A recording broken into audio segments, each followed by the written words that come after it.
Movie Buff Specialist Phil and John are back, and tonight we are on the fourth episode of our voyage. Haha, see what I did there? Through the Marvel Cinematic Universe, and we are talking about Thor from 2011 and the Voyage of the Demeter, as I found out it is pronounced, from this year. Came out last weekend, and it's not Demeter, as I had kept saying, and that's how it was always read in my mind whenever I saw the word. That was my logical way of saying it too, until everyone started pronouncing it in that movie. Well, then I wondered, is the movie just wrong? Maybe I'm right and the movie's wrong, Yeah, but everyone said it that way in the movie, so maybe everybody in the movie's wrong.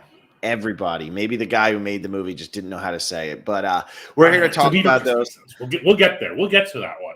Yeah, we'll get there. But yeah, so we're here to talk about those. But before we get to that, John, I know there's those weeks, there's those moments in your life where something massive happens, those really big occasions that you want to post on Instagram and do important things and let everybody know that you did it.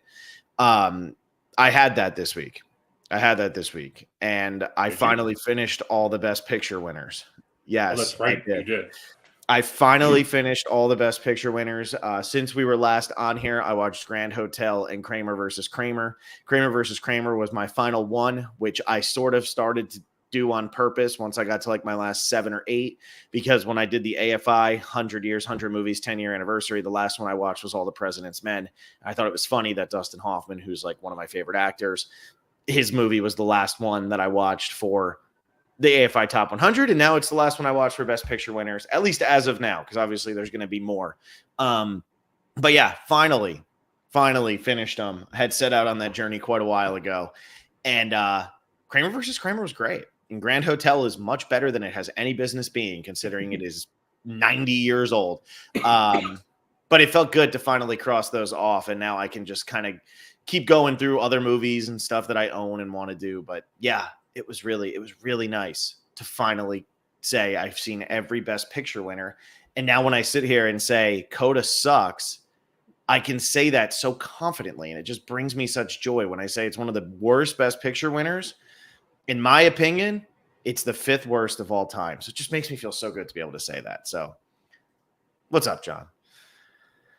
Not a whole lot. Your movie viewing has drastically increased in the last couple of weeks, and I'm just trying to keep up at this point. Yeah, it's about to slow You're down. watching far more movies than me. Mine's about to slow down significantly. I'm going on vacation on Saturday, and then I get into the busiest part of my year. I work primarily in college athletics and pro athletics, and I have one more week of joy, and then it is going to be pure hell for 8 months. So I have to enjoy, this month, I think I'm up to 25 or 26 movies, and it's August 14th. So that tells you about how I've been, but I had to start crossing them off, man. It felt good too. I rewatched all the Planet of the Apes movies. We didn't talk about it last week, but I watched Satan Tango, which is actually Satan Tango. That's really hard to say in our menial English minds, to say Satan. Yes. And then Tango and not Satan Tango. It's got to be Satan Tango or Satan Tango, but Satan Tango is very hard to train my brain to say it that way. But that's actually how it's said. Yeah. The accents don't help either, because we have the accents on all the A's in the title of the movie.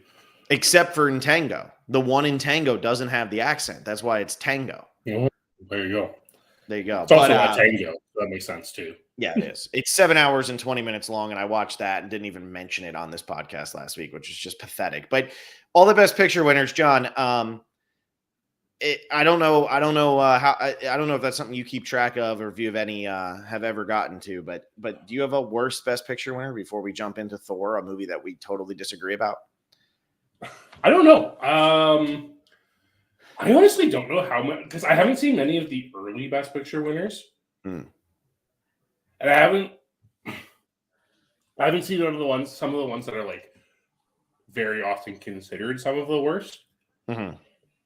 I haven't seen Out of Africa. That was my worst. Yeah, I know it was. That's out of all 95 plus Sunrise, that is my worst Best Picture winner. Worse than the Broadway Melody. And my review of the Broadway Melody still cracks me up to this day. If I can just share quickly. Is it bad that this actually surpassed my expectations?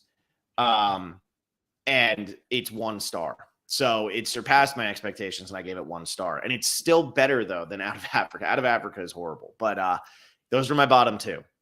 No, I just haven't spent a lot of time dedicating myself to every Best Picture winner yet. So it's something I have to do eventually. But I can't think of what off the top of my head would be that worst one. Mm-hmm. Yeah, it's a fun thing to do, and I'm excited for when we actually get to Oscar season now this year, because I've seen so many. I just watched Kiss of the Spider Woman, which is William Hurt won Best Actor for, and it's fun because I feel like I'm starting to really see a lot more of like the big 5 awards or big 6 awards, whatever you want to call it, director in there too. But director is so much harder to track because like what makes great directing for certain types of movies, right? Like David Lean's always going to be more iconic than like Robert Benton, who did Kramer versus Kramer, but like his direction in Kramer versus Kramer is great. So I don't know how to rank direction, but I sure know how to rank people who put their faces out there for my entertainment. So it's been fun to kind of go through that though. And I'm excited for when we get to Best Picture time, because now I can confidently say like what ones I actually think are overrated and what ones I think like are far, far underrated. And it's funny, like a movie like The English Patient, which always gets hated on, and is a movie I actually quite enjoy. When the Best Picture winner rankings were all said and done, I have it at number 63 out of 96. And really what that proved to me is I like a lot of Best Picture winners. There's very few I don't like. The Oscars rarely pick a bad movie to win Best Picture. They just also very rarely pick the right movie to win Best Picture. And that's they like appeasing people. We've talked about it before on our Oscar podcast, that they like picking the movie that most people are okay with. Yep. Well, let's talk about Thor, though. I just wanted to get that in there because it made me feel good. Let's talk about Thor. I actually came to the realization as I was watching it this time, I have never seen Thor. I thought I had seen Thor. I had never seen Thor. I had seen enough parts of it, I guess, when it had come out in 2011. I knew Natalie Portman was in it, and I knew that Stellan Skarsgård was in it, and I knew the girl from Two Broke Girls was in it. Kat Dennings. I know what her nname is. I just like to call her the girl from Two Broke Girls because that's what I think she used to refer to herself as. And Chris Hemsworth, Anthony Hopkins. Who plays Anthony Hopkins? Who plays Anthony Hopkins' wife? I have no idea. Isn't it Michelle? Is it Michelle? I'm going to say something stupid. I got to look now because I want to be dumb. Well, quickly. It's who is it? It is maybe it's nobody famous. I thought it was somebody more famous. It's Rene Russo. Rene Russo, that's who it is. Yeah, so somebody who's like not that famous but was big at one time. So Thor, I was excited to watch this one because Loki is very entertaining. Man, I didn't really like this movie, and I'm really, really, really concerned based on the fact that I gave this 2.5 stars, and on the fact that I gave Iron Man 2 2.5 stars, and I know how much I hated the Avengers the first time. I'm really scared for phase 2. Like, I'm very scared. If I was this indifferent about Thor, this was so, like, between this and Iron Man 2, they were both so close to being 2-star movies, and I ultimately gave them 2.5 because what was I expecting? Not really much. But I'm really concerned for my phase 2 viewing experience when that comes. Yeah, I can't defend phase 2. We're just going to have to deal with it when we get there. But, like, I was actually kind of surprised you were so low on this one, in all honesty. And I get the reasons why. But to me, this is, like, easily top 5, if not top 3 MCU. Oh, Jesus. Oh, my God. For me personally, and I understand that a lot of that comes from the fact that I'm a Shakespeare nerd. And this is a Shakespearean play with superheroes. Mm-hmm. And like, it comes off that way. It's directed that way by Kenneth Branagh. Oh, man, this guy who's known for being a Shakespearean actor directs this movie as a Shakespearean play. It doesn't have a, like, 3-act story structure that we're used to. It has the 5-act Shakespearean story structure. It's presented in a way where it's a lot of fun. I enjoy the dynamics of these characters. I enjoy looking at these characters and seeing what type of character traits from Shakespearean plays we're harking back on. It's not a Shakespearean tragedy because not everyone dies. It's not really a Shakespearean comedy at the same time, which can leave it in a little sense of like, okay, what's this movie trying to do? But I enjoy this, and Yeah, it's always been one of my favorite MCU movies.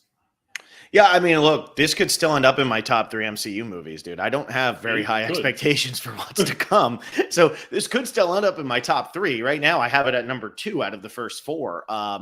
So that speaks volumes. But I guess what really got me with this movie is the spectacle of it. Mhm. It's not good. Like, I really was surprised. The CGI doesn't hold up. The battle in New Mexico with the giant robot thing, I thought looked atrocious. And I almost thought it was like it looked too plain and was boring. Like there was nothing going on in that scene.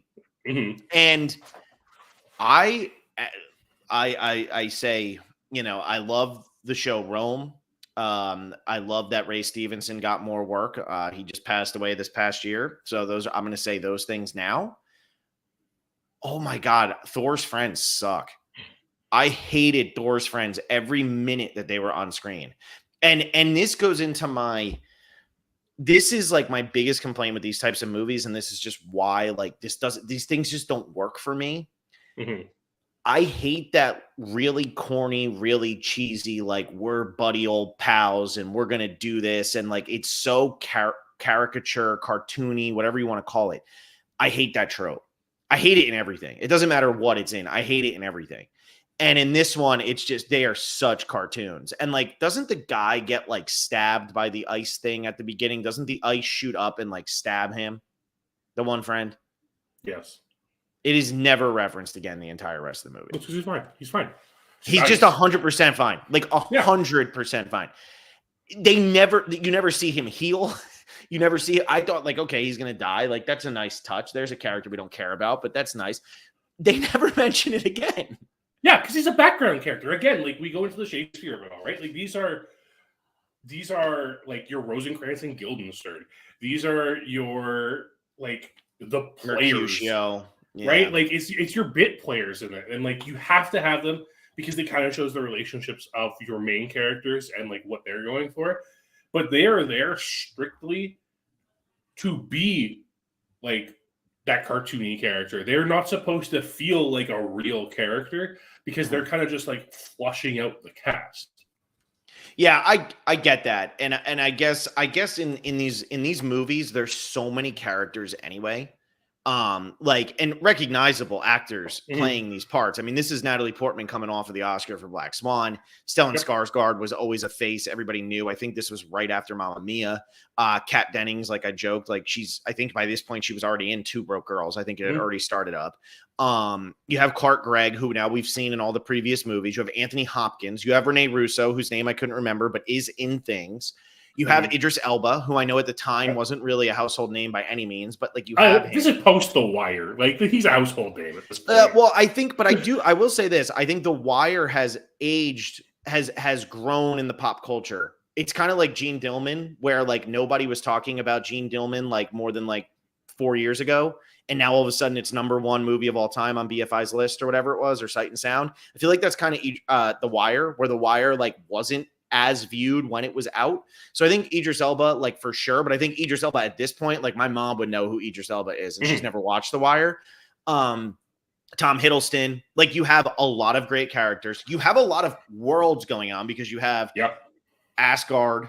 I don't know how you actually say it. So that one, you have the ice world, and then you have real world. There's so much going on. I don't need to spend time with like these 3 jabronis just sprinting around being fools, you know? I'm sorry. I did like, and I get it, but I just don't need it. But again, like I think the importance of these characters it's to have that realization that, oh, Loki must have planned this. And then to be the ones who realize, oh, Loki's king now. What do we do? Right? Like, again, it's this side character that's so common in a Shakespeare play that is just there for plot convenience. That is true. You know, it's like how you know the pirates in Hamlet just are there to get Hamlet back to Denmark. Yeah, no, I get it. And like when you look at it from that perspective, cool. I get what Kenneth Branagh is trying to do with it. I mean, it is definitely unique from the other Marvel movies that I've watched so far. It doesn't necessarily mean I think it's better, but it is unique. I think my biggest problem with it, though, after everything, is just it felt to me like so unfocused.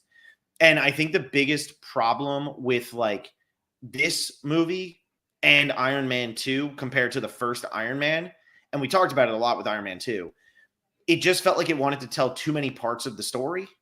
And it wanted to introduce you to Asgard. It wanted to introduce you to Thor. It wanted to introduce you to Loki. It wanted to introduce you to the ice people whose names I really don't remember. Like, it wanted to introduce you to all of this stuff. Yeah. And I get how it becomes important for the rest of like the universe. But this movie, like, and I thank you, Kenneth Branagh. This movie's 2 hours long.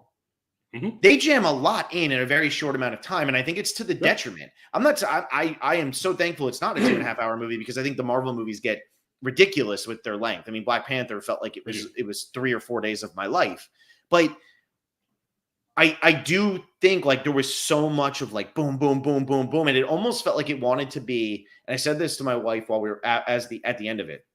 It felt like it wanted to be a Lord of the Rings movie for a period there. Where at the end, even like the way that the friends are drinking is very end of Return of the King, with Sam and Merry and Pippin all at the bar after Frodo is gone, and like they're having a good time. We see that with the friends, and it almost felt like they just didn't have enough time to spend at the Shire, which was Asgard. They didn't have enough time to spend at Earth, which would have been your like going to Rivendell and all of that, and they didn't have enough time to spend at the Dark Place, which would have been your last hour, third act. And I just felt like it was it felt scattered, and it made it hard for me to care about it's really interesting anything. You say that. It's so interesting you say that, because I don't feel that way at all. I feel like, especially in comparison to Iron Man 2, this story feels more direct. We're getting 2 storylines throughout the entire thing. We get Thor's storyline and we get Loki's storyline, right? And yes, there is this intermingling with Jotunheim and the Frost Giants and things like that, right? And we get, Loki finding out he's a Frost Giant. He's actually like King Laffy's son, played by Colin Feore, by the way. So like another like fantastic actor in this. Who is Colin Feore? Colin Feore. Well, he's Canadian, so you probably don't know him. Okay. Oh, I've seen him. I just looked up his picture. Yes, you've seen him. You definitely know Colin Feore. Yeah. You just like might not recognize him off the bat, but and then we have like this dichotomy between the fallen sun and the rising sun in Thor and Loki, and how like their ties are changing and their lives are intertwined. And yes, they're 2 separate storylines, but they're so connected to each other because Loki is directly responsible for what's happening to Thor. Yeah, right? No, and yeah, I agree. Yep. Sorry, if you want to keep going, keep going. And it's just like the fact that like I also think like it's so smart having this in the 4-act structure, because normally in all the Marvel movies we have seen before, the battle Thor has with the Destroyer is the end of the movie. Yeah. Yep. And this time we have this adversary who, first off, is so different from our hero, which is so nice, because I was complaining about it last week, where we see these Marvel villains who are just the hero's powers, but different. Loki is the exact opposite of Thor. Loki is a conniving trickster who uses his mind to manipulate people, and Thor is like just like a rock'em sock'em robot. Yeah. Swing hammer, hit things, right? Yep. And because we have that difference, and we get this more of an emotional beat when like Thor realizes he's been betrayed by Loki, and we realize that like what Odin was doing by sending Thor to Midgard was making him worthy again, teaching him a lesson, right? And there's just these little parts in this movie that feel so much more complete than something like Iron Man 2. Yeah, I get that for sure. Loki's also kind of like unfair. Tom Hiddleston is phenomenal as Loki, and Loki is actually like a really good villain. That's the one thing that really the MCU has going for it, is that Loki kind of drags himself through the entire thing, because he is a phenomenal villain and there's actual depth to him, unlike any villain we've seen up to this point. The Jeff Bridges villain is fine in Iron Man. It's just very much it's just a very basic comic book villain, but he's fine. Yeah. Like there's no problem with it. Whiplash is boring and whatever. Tim Roth did his best. He did his best. But Loki's a great villain. I mean, Loki's a complex character. He's a fun one to watch. I think him and Chris Hemsworth are fine. I think it's everything supporting it that doesn't work for me in this movie. Yep. And that's ultimately what hurts it, because first of all, I think the production looked terrible. I think it looks like atrocious. Like, I really do. Like, for the most part, I think it's us looking through it like 12 years later, though, right? Okay, go watch Lord of the Rings. It's 22 years old. No, I understand. You will never not have me wanting practical effects over CGI. Yeah. At least this movie still uses real sets. Because let me tell you, Phil, we're getting to that point eventually. I know. No, and so I guess for me, like, what it was I thought Hemsworth plays the role phenomenally. And like, Hemsworth is great. I thought all the Thor on Earth stuff, when Thor is doing stuff, was fun. Like, all of his slamming the glass on the ground and stuff, like, that's little fun stuff. Natalie Portman and Stellan Skarsgård, I'm like, whatever, like, they're doing something, sure. But I really like Thor, like, on Earth. I thought that Loki is a great villain. I thought that was great. But I don't care about the ice people. I like that, like, it's helping Loki's story flesh out, but I don't care about that. I don't think any of it looks particularly good. And everything that wasn't Loki and wasn't Thor, which actually is a large part of this movie, which I was surprised at. Even though they're the two main stories, there's a lot of stuff with like Natalie Portman and Stellan Skarsgård. There's a lot of stuff with the friends. There's a lot of stuff with just like Anthony Hopkins kind of dying and Idris Elba kind of like, I'm going to open this, I'm going to close this, whatever. There's a lot going on that just does that. I just don't find all that interesting. And then it's backed up by the fact that I was playing like Horizon Zero Dawn like 2 days ago, and it looks a million times better. And I understand that this movie's 12 years old now, but God, this looks like a video game every time they're not on Earth. Well, there's the problem. You were playing the wrong video game. You had to have been playing God of War, because you would have remembered that Jotunheim and the Frost Giants exist if you were immersing yourself more in Norse mythology.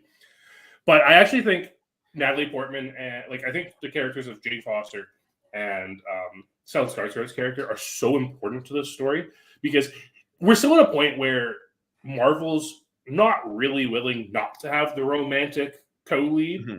So I understand the Jane Foster. Don't worry, we got to talk about Jane Foster a lot later. Is it always Natalie Portman too? Does she stay as the character? Natalie Portman is the only person to play. And like you said, this is Natalie Portman coming off Black Swan. I think Natalie Portman's great in this movie, because but she's kind of going back to that like Garden State manic pixie dream girl-ish in here. Yeah. But I don't know why she's in love with Thor other than that he's got muscles. Yeah. I actually think it's because he's an alien more than anything, which is also like why I think those two characters are so important, because the MCU could have taken so many different directions with this movie with how to introduce Thor as a character again. We're clear where they're going at this point, but Thor is kind of like this magical being when we're talking about like a lot of science things, right? And the Marvel comics in general really focuses on science as a good and a bad thing. If we look at all of their characters, it's all derived from science. But Thor is kind of this outlier originally because he's just a Norse god. Mm-hmm. But they take the scientific approach to it in this movie. They explain, the Einstein-Rosen bridge, right, as like a wormhole and everything. They give us the scientific explanations for what's happening, and rather than this being, Asgard's just this alternate dimension, Asgard is a planet somewhere where these characters are living on. They are just aliens. Mm-hmm. Mm-hmm.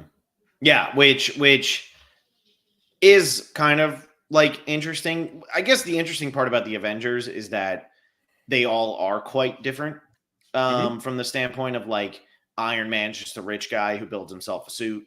But Captain America is like the only one who's really like recruited, and he's like the military guy, or whatever the word, not recruited, but you know what I mean. You'll figure it out after we watch. After we watch Captain America. Yeah, Thor's a god, and then the Hulk is just like, oh, I was part of an experiment gone wrong, and like I haven't seen Captain America since it came out. But like they all do have at least like somewhat of different backgrounds, and you're probably right. Like she's into him because of that, but it does feel like it is very much like a Zach Braff Force storyline. For sure. Like it's actually funny because I just watched that episode of Futurama too, and you're very right. Yeah, like it's a very Zach Braff forced love interest, and it's also like it's like one of those where I'm like, I don't know. Like, it's just like the superhero love stories. I'm like, okay, sure, whatever. Go ahead, whatever. It's so weird, but like I think there's an importance to having the love interest in these movies because well, connections are really important to heroes. Heroes have to have connections, and it's kind of why like the MCU feels a little off right now because we kind of went away with secret identities with Tony saying I'm Iron Man, right? Because of that, connections. One of the big things in all of like comics is the fact that like the villains can't know who your identity is, so they can't hurt the people close to you. Yeah, But you have to establish who the people who are close to you before the villains go and like attack them, right? And that's what we're seeing in these building blocks in the MCU, right? Yeah. Where we have these building blocks and we have to build these relationships up so that there is something for a villain to attack later. Maybe not. But like there has to be stakes in what these people are doing. And when you have a character who is literally a god, his stakes have to be someone mortal. Yeah. Well, and I do respect that because I get why they have to be there. It's giving the motivations. It's giving like your interests and all that. Like I do understand that and I do appreciate that. I just think like I think about with what Christopher Nolan did with Batman Begins, Dark Knight, with Rachel. Yeah. It's childhood friend. It's more than just like a physical relationship, which I feel like in a lot of these movies, like I get like Tony Stark and Pepper Potts is supposed to be different, but also it's like he's such a dick the whole time that it's like I don't really care, like I don't really know what he feels, and like she, like I said in Iron Man 2, and she's like, you really were almost dying, like that's one of the worst scenes ever. And then in the Incredible Hulk, I still don't even like Liv Tyler with a face doing something. I do feel like sometimes they throw it in because it's like, well, of course you're going to be in love with Natalie Portman. She's really hot. And it's funny that we watch this. Not funny. I guess it's not funny. I don't know. Maybe it is funny. We're actors and actresses put themselves out there, but we're watching this the week after like Natalie Portman's divorce goes through. And there's just meme after meme of like, what is this guy thinking getting divorced or cheating on Natalie Portman? And so like, I do feel like sometimes they just take somebody who's really good looking and they're like, okay, now these two really good looking characters are just going to get together. And you know what? I kind of almost wish that there would have been a scene, because I always complain about stuff being too on the nose, but I almost wish there would have been a scene where she would have just looked at Stellan Skarsgård and been like, he's an alien. And like, I want to sleep with him because he's an alien. Like I almost would have appreciated that. I don't know if we actually got to the point where I felt like she wanted to sleep with him though, right? Like it felt making out pretty hard at the end of that movie. I mean, yeah, fair. Chris Hemsworth is an attractive man, like whatever.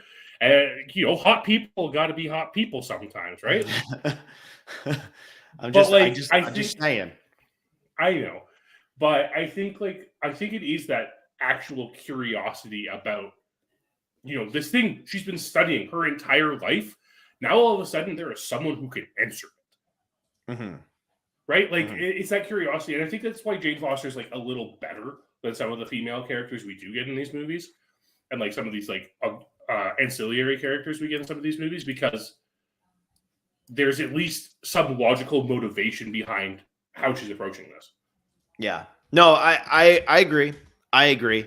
Now, so I guess now that we're actually starting to get kind of into these and I am about to start, like I said, I thought I watched this one. I hadn't watched this one. So pretty much the only ones I actually saw in their entirety when they came out the first time were Iron Man, Iron Man 2, Captain America, and the Avengers. And then I stopped. And I watched Black Panther because it was a Best Picture nominee, but that was it. I am very curious how we start moving through this, like what's actually important, what's relevant, blah, blah, blah.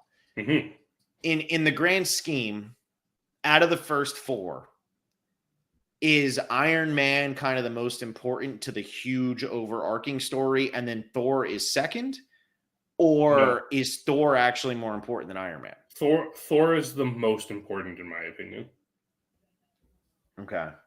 Because it's introducing us to Cosmic Marvel, which is huge. Right? We're introduced to the space of it all. We are introduced to Loki, who's like this recurring villain who comes back. We are introduced to Thor, who is one of the members of the Avengers. We're also introduced to Hawkeye. I mean, something that I complained about in Iron Man 2 was like Scarlett Johansson's Natasha, right? And how there's this entire storyline. What a better introduction to an Avenger in this movie. Just like a brief cameo. That's what this should be. Sets it up. Everyone who knows exactly who he is. When he returns in the Avengers, everyone's like, oh, that's that guy from Thor. Yeah. Right? It's all you need to set up a character like that. And it's just handled so much better. But like, I think with that, the big thing is just like the cosmic element of it all, especially with where it seems Phase 5 is going. The cosmic element's so important. So I think Thor is way bigger than Iron Man in the grand scheme of things. Now, which one's characters actually bounce around the most? And when I say characters, I don't like throw out Nick Fury. That doesn't matter. And we know Hawkeye and Black Widow are both going to come back. But I mean, like in terms of like Pepper Potts, Jane Foster, is there anybody else in Iron Man? Who else? Like, what's his name? Don Cheadle's character. Like, which one actually has like the most important? So Don Cheadle's character, like Rhodey, comes up a lot, especially in like the TV shows. He's come up a lot. Yeah, but John, those don't exist. I know. Well, don't worry. We'll have to eventually talk about like what they've done in those because they're actually like kind of pivotal to some things happening. Never going to mention them. Yeah, you can tell me. I will never, ever, ever turn those on. That is where I draw the line. But Don Cheadle's been very important in Phase 4 and Phase 5. Rhodey has been. Pepper, Happy is actually Jon Favreau's character is in all the Spider-Man movies. Okay. So like character-wise, the people in the most movies are still from the Iron Man movie. Gotcha. Okay. Well, yeah, I just wonder with these, like, because obviously as we're going to go through this, you're going to know the trajectory a lot better than I'm going to know the trajectory.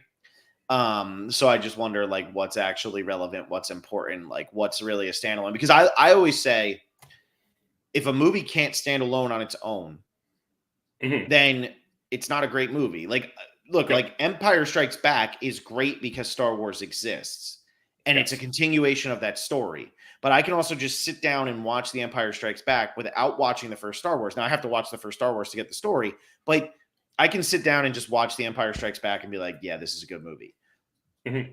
Like, I do wonder sometimes, like I'm wondering as we go through these movies, how many of them are actually like good and how many do people say, oh, that one's good because it has the first introduction of said character that's then in a bunch of movies. It's a great question. And it's one of those weird things, like, especially visiting this universe so far into it now too, right? Yeah. Yeah. Because like, I agree with you. The Hawkeye intro is a billion times better than the Black Widow one. Honestly, because he's a smaller character. Like Black Widow was just too big of a damn character in the movie. She had no business being in the movie as long as she is. She takes over too much of the storyline for no real apparent reason. Whereas Hawkeye just kind of shows up. We know he's going to kill him. If he's given the chance, he could kill him. He could hurt him, whatever he needs to do. And so he does nothing. And we get a lot of character in that introduction too, right? Like Absolutely. We get him like reaching for the gun, he grabs the bow instead. It's like, oh yeah, it's Hawkeye for like the hardcore Marvel fans and everything. And then you have like what do you want me to do? Do you want me to take him down? Because I'm beginning to root for this guy. Like we start seeing the character, and it's just like small lines. We see how he reacts to the situation, and that's all we need to know about him. And it's great. Yeah. Yeah, no, exactly. And we don't need to know like why he's working for these people, what he's doing. Like I said, like in Iron Man 2, it's a huge missed opportunity that she has nothing to do with the villain who's Russian. Yeah. When one of her defining traits is that she's Russian. Like, I don't know. Yeah, I mean, I didn't hate Thor. Like a 2.5 star. Yeah. It's a movie that like it's a good Marvel movie for you. If it's on, if it's on TV, I'll watch it like for bits and pieces, but I'm never gonna go out of my way to turn it on. But like I had this last night. We were looking to watch a movie, and my wife was like, "You want to watch the next James Bond?" And now that I'm through Moonraker and For Your Eyes Only, and Octopussy's my next one, and then I have A View to a Kill, I was like, well, no, I have A View to a Kill first. And I was like, honestly, no, I can't watch one. Like, I need to watch something else. Like, I need to give myself a break from the bad last 4 Roger Moore movies. like Thor isn't like that, where if it was like, oh, we're watching these in order, we're coming up to Thor, I'd watch it. Like, no problem. Yeah. I just think it's one of those where there's like a lot of missed opportunities. It's a good popcorn movie, but it's a movie that ultimately, like, if I was back in college and it was on TNT and we were drinking and pregame, and I'd probably talk over most of it and be totally fine with that as we're drinking. And I'm like, oh, there it is. Oh, there's that. Okay. Whatever. Like, I don't feel like there's anything like, I guess it's always like what I struggle with these Marvel movies when people start talking about, oh, it should get Oscar nominations, and Angela Bassett should win an Oscar for supporting actress over Carrie Condon, and like I just like say to myself, I'm like, there's no real artistic merit to most of these movies. They're entertaining, yeah. And you can, maybe there is, I mean, to you, maybe you find Thor to be artistic because you're finding the Shakespeare comparisons and things like that. But right, but I'm just a big Shakespeare nerd, and that's specifically because of the director, right? Like, it's so specific. That is true. In this case, like, and just go watch Shakespeare in Love, John, because it's so much better, even though you're wrong. I know. I just find like this. I find Thor just has like the most compelling cast overall. Of these, like, especially these first like few movies that we've watched already, where it's like I'm at least invested in all of these characters while I'm watching it. Yes, there are these throwaway characters, but again, because of like the Shakespeare of it all, it's fine because you need throwaway characters to progress the plot sometimes. I think this is the best cast of these like first phase Marvel movies by far. I think every cast, like, it's just kind of like, it's almost unfortunate that some of these like big people are in these like minor roles.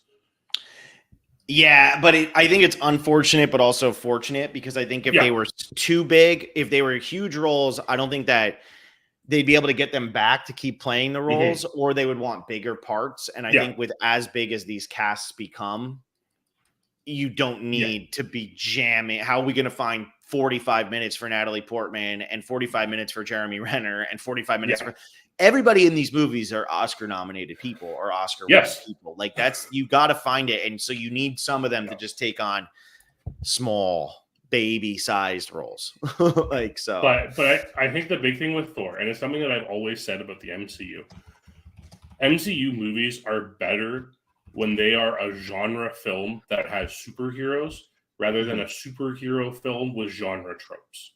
Yes. And Thor is that. Thor is a Shakespearean performance, and it also just happens to have superheroes. Now, it can't go like full Shakespeare, because like really this should probably be a Shakespeare tragedy and everyone should die at the end. Yeah. But they're building something much bigger than that, so they can't do it. But I wish they would. I know. But if they would have just killed them all in the Avengers, it would have been over. Yeah, but they didn't. And we got to keep going on. We got to keep going instead, Phil. I know. I'm so excited. All right, can we move along? Yes, let's move along. And we're not going to end up talking about this one for 30 minutes, everybody. But let's talk about the absolute disaster at the box office. That is the Last Voyage of the Demeter. This movie, me and John were trying to figure out, like, what movies do we do? And honestly, like, I was kind of excited for this one. I like these little like isolation horror slasher, kill them all off. It's entertaining. Same way, kind of, I was just talking with Thor. Like, is there artistic merit to this movie? Actually, I think there is a little bit. I think Andre Overdahl did a very good job with the direction in this movie. I think it's a shame that the screenplay was pretty much bad, but we'll talk about the movie. Both of us gave it 3 stars. This movie's budget was $45 million. It made 6. That's actually really surprising, because my theater was full for this movie when I saw it. I went and saw it Thursday night, 5 p.m. So the first showing they had in my theater. There were like 45, 50 people in there, which is pretty good on a Thursday night at 5 o'clock. And I live in like a smaller town in Florida where it is more of like 9 to 5 job kind of people. It's not like I live in a city where you're going to get those people who, I work at night, so I'm going to go see this movie at 5 or whatever. Like, it is a much more like normal town vibe where at 10 o'clock, it's very quiet around here. So like 5 o'clock, there was a bunch of people in there. And I was like, wow, this movie's actually going to do pretty well. I think the biggest problem with this, the reviews were not kind.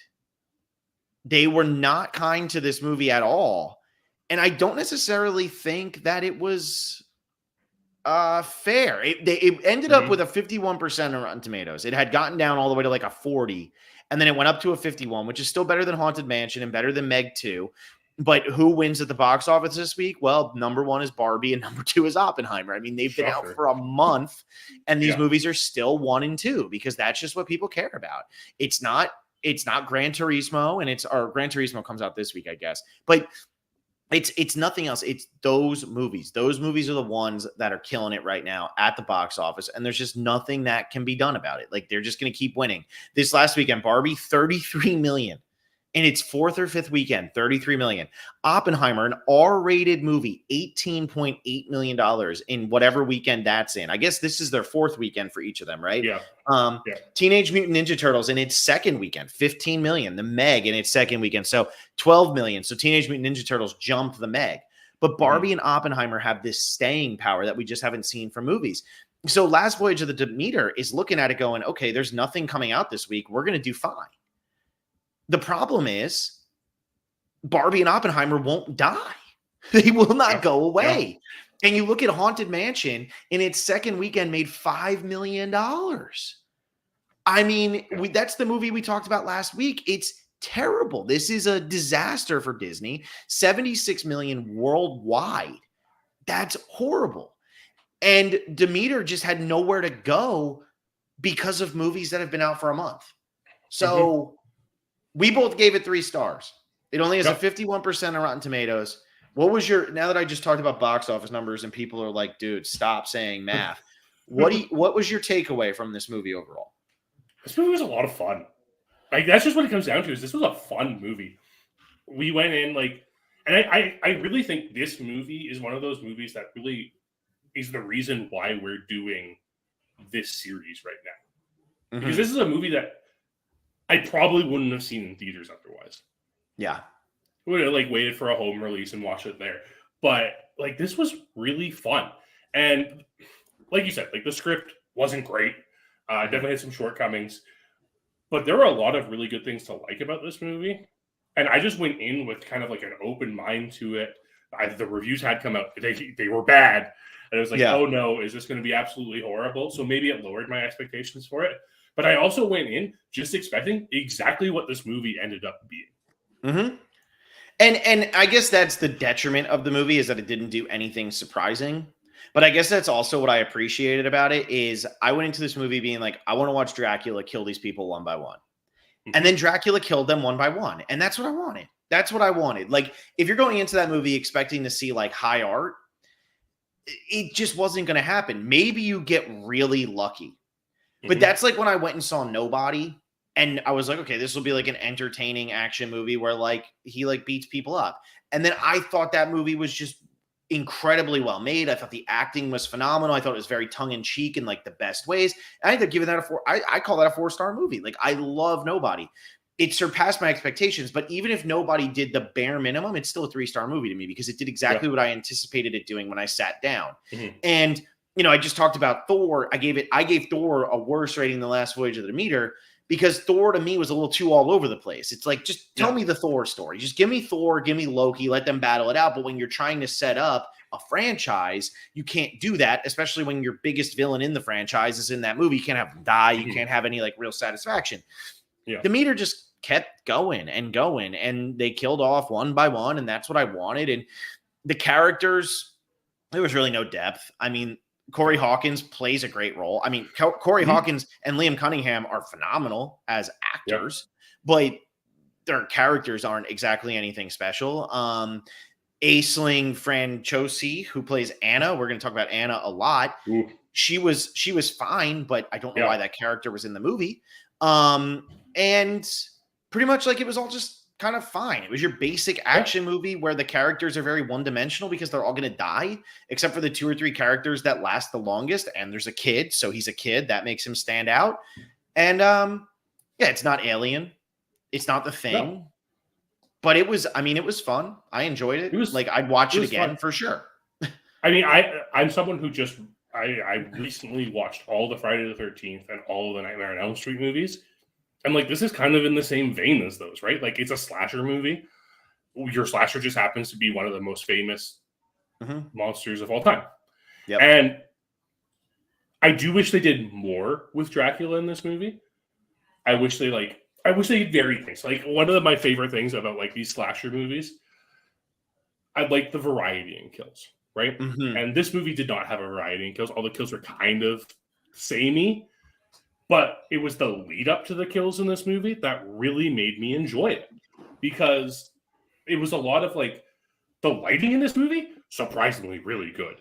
Oh, the production design was fantastic. Like the technical standpoint, the technical side of this movie was incredibly well done. Yeah. And like the lighting, it's just like, it's one of those movies where you're always looking to see where Dracula is. It's like, where is he? And then you think you see him, and then he's somewhere completely different. And it's great. Yeah. It's the type of like, it's not a scary movie, but it's the type of like little things that you're looking for in a movie to make it more enjoyable. Yeah. Yeah, and I agree with you that the kills were very similar all throughout, but I did like that they all kind of built into each other a little bit, where like you have the first one just get killed and the next guy kind of turns into the ghoul essentially, like he's turned, he's been dead, and then the kid, we know it's starting to happen to him, and like I like that they all kind of built into each other. Yeah. To me, so like this movie is very flawed too. Like I think from a technical standpoint, it was great. I think Andre Overdahl did a great job directing it, and I'm very hit or miss on him. I thought Autopsy of Jane Doe was phenomenal. I thought Scary Stories Tell in the Dark was a piece of shit. So I'm very hit or miss on Andre Overdahl. I thought his direction was great. I thought what the actors and what he did and what the production design and set designers did with the script they were given was really good, because the script they were given was not very good. The script they were given was very basic, but everything else around this was good. My biggest problem with the movie is that the whole Anna thing is just not explained in any way, shape, or form. And like, okay, she's getting blood transfusion, so she's still alive.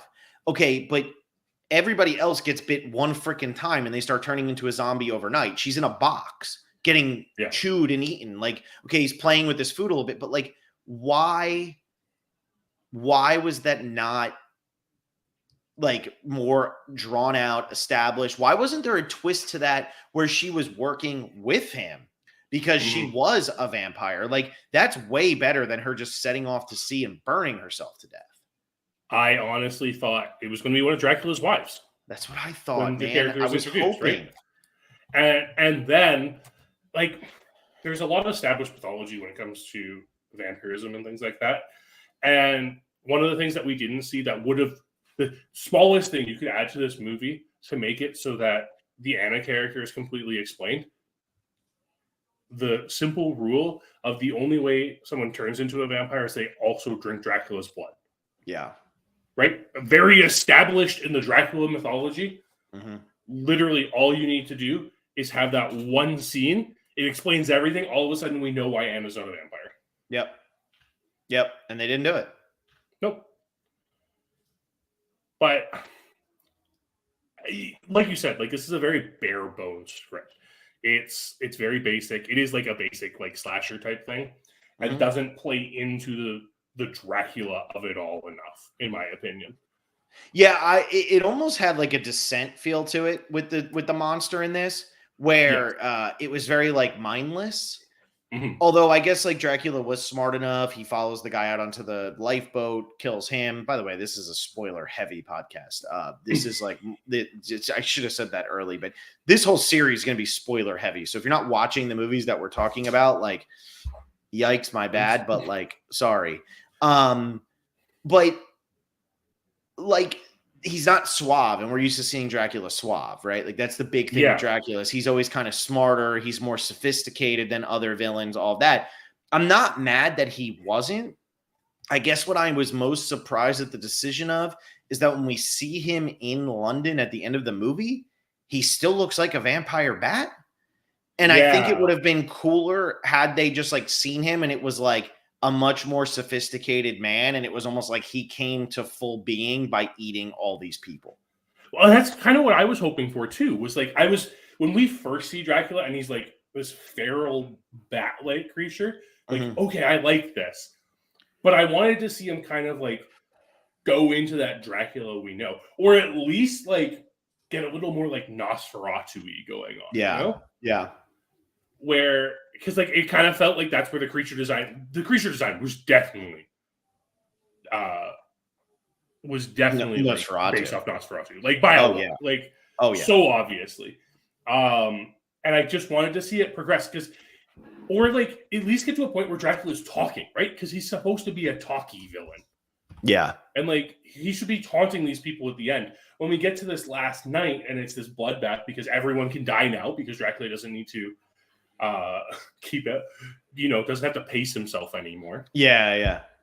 Which, like, great. Like, you know what? That's a logical conclusion as to why he hasn't killed everyone on the boat. That makes a total sense. But like, give us more Dracula. Like, give us some of like the other Dracula mythology other than the bat aspect, right? Like, Dracula can turn into a mist, and like when that mist is crawling up over the boat towards the end of the movie, I was just like, oh, this is Dracula himself, just as a mist coming, and he's just gonna like start appearing behind them. We didn't get that. It just felt like the script was somebody was really excited to have this movie made. And the people who wrote it were not as excited. And they were just told, read this one chapter of Dracula and make it into a movie. Whereas this needed to be made by someone who really, really loves Dracula. So, a little inside baseball here. This script has been around forever in Hollywood. This script has been around forever. And I think what probably ended up happening to this script, like we're talking like 10 years. Like this script has been around forever in Hollywood. I think the biggest problem is it probably got watered down by production companies over time because when you get stuck in that kind of development hell and then your movie finally gets made, it's gone through rewrite after rewrite after rewrite after rewrite. And also, like, I actually don't know who wrote the script. Let me look. So, who wrote The Last Voyage of the Demeter? Whoever it was, Brahe Shute Jr., who also did Season of the Witch back in 2011. So you figure if this script has been around for close to 10 years, maybe even longer, I don't know. Okay, that movie was 2011, and then, he comes and he has this script and he's ready to go and whatever. You start to lose interest as the writer also, right? Well, you kind of start to be like, I'm getting into the rest of my career. Do I really need to keep, like, I'm not worried about this one anymore. And there's also a second writing credit on the movie too for Zach Olkowitz. Yeah. Who did Bullet Train. Newer writer, right? Like, has only really had success recently. So, what I would bet, how much this has moved around. Yeah. Yeah. And what I would bet is if you actually look at it, Brahe Shute has Screen Story. I would bet that this was almost entirely rewritten by Zach Olkowitz to get it producible. And who knows what this looks like compared to the original screenplay. So that's the inside baseball stuff that I kind of like to look at with movies like this, because this is a movie that was in development hell forever. And it finally gets made, but you're looking at this writer who wrote the original thing, who's barely even attached to it. And the guy who did write it only wrote Bullet Train. And great for Zach Olkowitz. I mean, you got this, but I don't know if Zach Olkowitz is exactly going to be a hot writer after this. Bullet Train was good, but now he's got a $6 million on a $45 million budget screenplay to his name. And I do wonder if potentially Brahe Shute saw where this was going and said, no, I'm doing my own thing now. And I don't want to be as attached to that anymore. Not that he's really killing it with his movies right now, but he did a Sylvester Stallone movie for Prime Video back in 2022. So he's doing all right. It's very interesting because, like, I think there are aspects of this film, like we've been talking about the entire time, there are aspects of this film that are really done really well. I don't think marketing was very good for this film at all. I know, like, obviously, marketing for films is very difficult at the moment with the, all the strikes going on and everything. But even then, like TV spots TV spots are things that you don't really see. Like I didn't see this movie plastered over my YouTube ads or anything like that, right? Yeah. Like it wasn't coming up as I was watching YouTube or anything like that. You're already dealing with a niche market with a horror movie, but it's also a PG horror movie. And it's like PG-13 or whatever. Well, we have it. It was R here. It's very violent. Really? R. Anything with blood will be R. That's why if you watch Christopher Nolan movies, he almost never shows blood. Okay. Well, blood makes it R. But either way, also though, a horror movie that's not really scary. And it's not really scary. You're dealing with much more of an character that you're kind of like taking your turn on, and I could definitely see a bunch of people going to this movie and be like, this is a Dracula movie. It's like, that's not Dracula. Yeah. And just disliking it because of that, right? And like not looking at the movie overall. I also think like the reveal of this being Dracula could have been saved. Like, I think it's one of those things that you could have revealed in movie. And like, first off, okay, before I get into that aspect, I have to talk about the absolute worst part of this movie. And that's the beginning of it. Why? Yeah, well, that was just the producers being absolutely ridiculous. I mean, why are they telling us every second? We know what we're coming to watch. I get it. And if I didn't know, why don't? It's almost like when I sat down and watched Prey, the Predator movie. I didn't know that. I didn't know it was a Predator movie, and I watched it, and all of a sudden I was like, an hour in, I'm like, holy crap, this is a Predator movie. That was fun for me. But other people who knew it wasn't like some like. Why did they do that? Yeah, because anyone who hasn't seen this movie. The movie starts with them explaining that it's based off the captain's log chapter in Dracula. And that no one's, like, the boat washes ashore and no one's on it. Like, they just tell you the end of the movie at the beginning of this movie for no reason. And I was like, okay, that's kind of sour. Don't like where this is going. And then, luckily, the movie was a lot better than that opening makes it seem. But this Dracula reveal, at some point, like, I actually think it would have been better. We have that one character at the beginning of the movie, the deckhand who like sees the dragon box and like freaks out and leaves. That would have been so much better if he was on the boat. Yeah, like doesn't recognize the dragon or anything, but recognizes the name Dracula when Anna says it. And also Anna's character becomes important at that point. Yeah, right? and I do think that this movie was running into a couple problems with that, right? Where some of the suspense, and that's where I know for me, I think I gave this movie more credit because I actually think it did a good job of keeping suspense, even though there really was none. And the reason, like, it kept suspense through actions. I thought the scene where the kid was in the room with Dracula and they see Dracula for the first time was phenomenal. Which Woody Norman, by the way, was the kid from Come On, Come On, the Joaquin Phoenix, Mike Mills movie. He's great. Like, the kid's great. Yeah. And so, like, you have him in that scene with Dracula, and that's where the stakes get elevated, right? As the other guy is standing out there and they're trying to fight with him. Like, I thought there was a really good ramping up of tension. But what the problem with this movie was, you knew it was Dracula. Yeah. So you already have an inherent expectation of what Dracula is. You know everybody dies. And even though not everybody in this movie dies, you know that that's what's supposed to happen. You know this ship is doomed. Yeah. So how do you keep suspense on a really tiny boat when we already know that it's Dracula and that we know what Dracula does, which is, bite people and suck their blood and do all that and feast and blah, blah, blah. We already know all that. And we know how this ends. How do you keep that suspense? And you have to, the only way you can do it is by making it so we don't know when each person is meeting their demise or how they're meeting their demise. Yeah. That's why that scene with the kid is probably the best scene in the entire movie. Yeah, because I was not expecting the kid to die. Yeah. It was really well done. I mean, it really was. And then when Liam Cunningham is screaming, he's still moving, you're like, all right, he's hallucinating. And then he was like, oh no, shit, like he's still moving. Like, that was good. I mean, that was really, really well done. More fire. Like, Liam Cunningham has to start stopping in movies or in anything, so the kids don't catch fire. I know. If somebody asks if your kid can be in a movie, make sure Liam Cunningham is not also in it. Yeah. Yeah. No, like that stuff was good. I just think there was an inherent story problem from the moment this happened. And Mhm.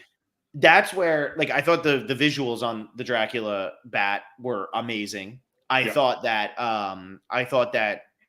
it was kind of fun to have it just be like a mindless alien kind of thing, like I'm just going to destroy.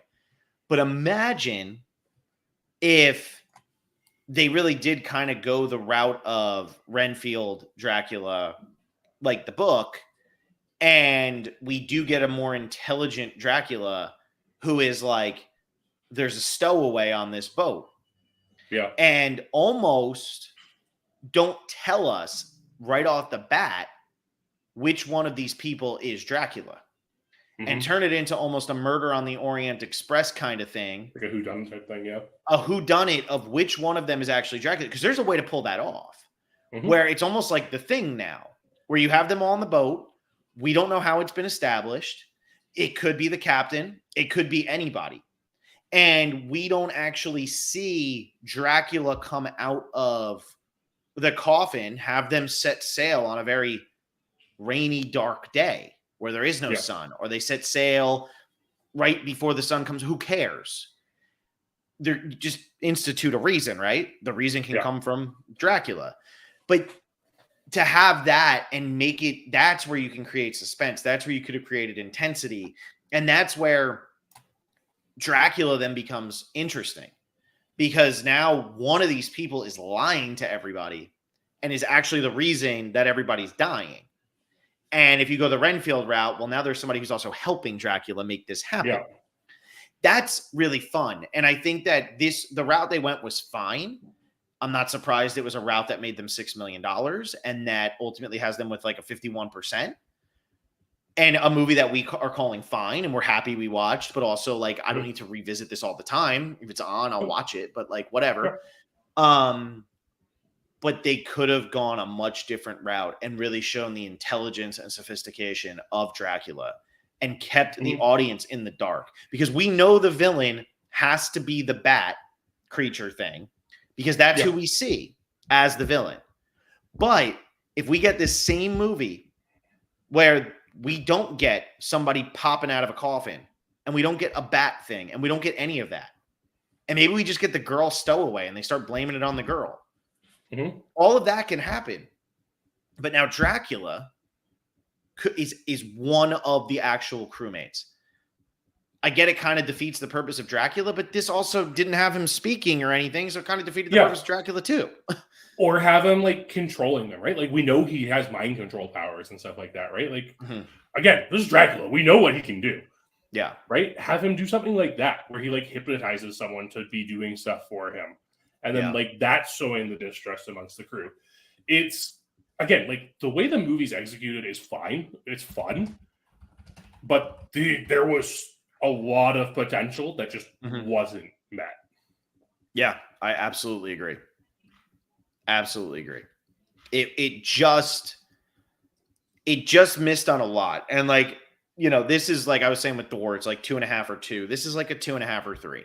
Ultimately, I gave Mhm. it a 3 because I really was surprised by the actual Yeah. visuals. I thought the visuals were great. But yeah, I don't know. Like there was a lot of missed opportunities.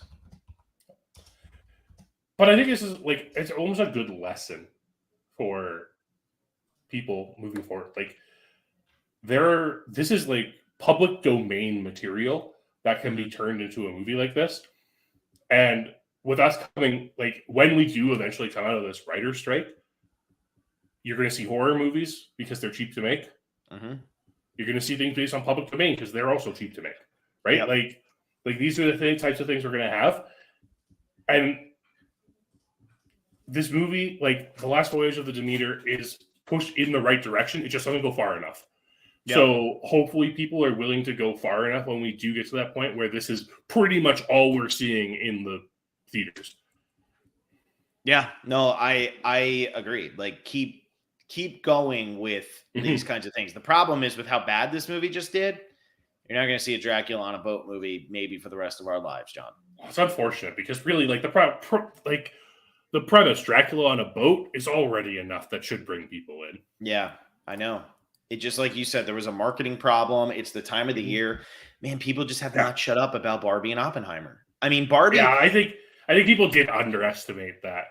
Well, it was impossible to correctly estimate Barbie because, like, I enjoyed Barbie. I thought it was fine. Like, I really did. I liked it. I think it's about to get itself a Best Picture nomination because of the budget it has, or because of the box office is now brought in. The run that Barbie is currently on could be the most impressive run at a box office in the history of film. I really believe that, because the craziest part about Barbie making $1.187 billion at the box office right now, that's so much money worldwide, 1.187, is that it has been out the exact same amount of time as a movie that has made $648 million worldwide. Yeah. So these two movies went head to head, and you always knew Barbie was going to make more because it's PG-13. It's opposite, and it's not 3 hours long, and it's not a biopic. It's a you know, it's like a brand that people know. You always knew it was going to make more, but it made 1.1, almost 1.2 million, when another movie has made 650 million. Those two movies have made almost $2 billion. Mm-hmm. The highest grossing movie of all time, I believe, is at 2.7. Now I need to look this up. Yeah. All time, where is it? Worldwide. All time worldwide is, so Avatar's 2.9, but remember now at this point, Avatar's been re-released. It was released in 3D. That's not something either Barbie or Oppenheimer did. It was re-released before Avatar 2 came out, so it had a lot going for it. After that, so that's 2.9. And then the next highest is Avengers Endgame, 2.7, Avatar Way of Water, 2.3, Titanic, 2.2. Again, another movie that was re-released a bunch. Star Wars, 2 million. Avatar, Infinity War, 2 million. So, like, I just went down the line. Those are the top 6. If you combine these two movies, they would be 7th all time. Mm-hmm.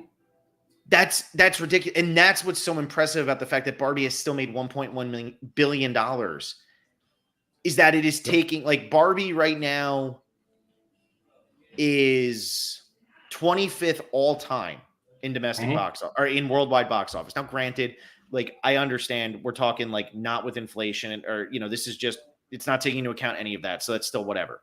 But Oppenheimer is at 163rd. Yeah. I mean, Oppenheimer is going to be top 150 all time. Yep. It's just wild. And yeah, these movies, they just, these people just were not expecting the staying power. I mean, honestly, what Demeter people were probably thinking is, okay, Haunted Mansion comes out the week before us. That's fine. They'll be done with Haunted Mansion. Now they'll be in the horror mood. They'll go see Demeter. Instead, they didn't see either. Yeah, because they're still seeing Barbie and Oppenheimer. I mean, like, it was like I was saying last week with Haunted Mansion, where Disney had this excuse with the writer's strike to push things back, and they didn't. Mm-hmm. Sony did. Yeah. I don't know if you know it. Sony pushed Gran Turismo back 2 weeks. So when is Gran Turismo officially coming out then? The 25th. See, so Gran Turismo was supposed to be last week. It was. That's what I was confused about, because it was supposed to be last week. Yeah. But Sony pushed it back 2 weeks because they saw what Barbie and Oppenheimer was going on. And they had the excuse of the writer's strike to push it back 2 weeks. So they did. And they just did that, because we almost did Gran Turismo as our movie, because when we were discussing it, it still was supposed to be released. That's crazy. It makes a lot of sense, though, because guess what? In 2 weeks, Barbie and Oppenheimer aren't doing 20 million plus at the box office anymore. No. And there's nothing behind it. Haunted Mansion will be out. Demeter will be out. Ninja Turtles will be out. You're competing with and that's about it. Yeah. Wow. That's crazy. I didn't realize it backed off. Yeah. Wow. Thanks, John. That's good to know. I mean, I didn't realize that. Some people listen. Some people listen. Yeah. Wow. That's a good move. That really was a good move. It was a smart move. Yeah. Sure. And unfortunately, Demeter didn't do that. Demeter instead but like a month out, you're not expecting this. You're not expecting these movies to still be the movies that people are going to. And like, we're looking at Barbie is a movie that has brought people back to movie theaters. There are people who are seeing this in theaters who have not seen a movie since COVID. Yeah, and also the thing with Demeter is it's a small budget. It's an independent film. Yep. So being that it's an independent film, it couldn't. It doesn't have that kind of pull to be like, oh, we'll just move back. They gotta pay people now, and really they're not going to pay anybody. Yeah, crazy though. So Oppenheimer is the 7th highest grossing R-rated film of all time right now. I know. And Barbie is the 25th highest grossing film ever. Yeah. That's an incredible weekend that has now lasted a month, and it has destroyed so many other movies. Anyway, it's okay. We're moving on. What's happening next, Phil? So we're not going to be here next week. I'm out. We'll be back on the 28th, the last Monday of August, and then we might shift around some dates here and there depending on the week. But we'll be doing August 28th, and so we're going to do Captain America, First Avenger, and we're going to be doing Strays because screw it, why not? You want to talk about high art and you want to talk about cinema? We're going to do Strays. Talking dogs. We're going to talk about talking dogs. So we'll be doing Strays, which comes out this week, which is good because then I can watch it and go on vacation and not have to find a time to watch a movie that comes out next week. So we'll be doing Strays a little bit later, and then we will be doing Captain America, the First Avenger. So that'll be on August 28th, so 2 weeks from today. So we made it through 4 episodes. That'll be our 5th one. Hope you're all enjoying it. I know a lot of people were listening during Thor, and then once we started talking Last Voyage, Demeter, everybody turned it off probably because they haven't seen it. So why are you going to listen to us talk about it? But no spoilers. As we start getting into Oscar season and stuff like that, people will actually watch the movies. Barbie and Oppenheimer have just broken everything. So yes, we'll see. But all right, everybody, thanks for listening, and we'll see you in 2 weeks.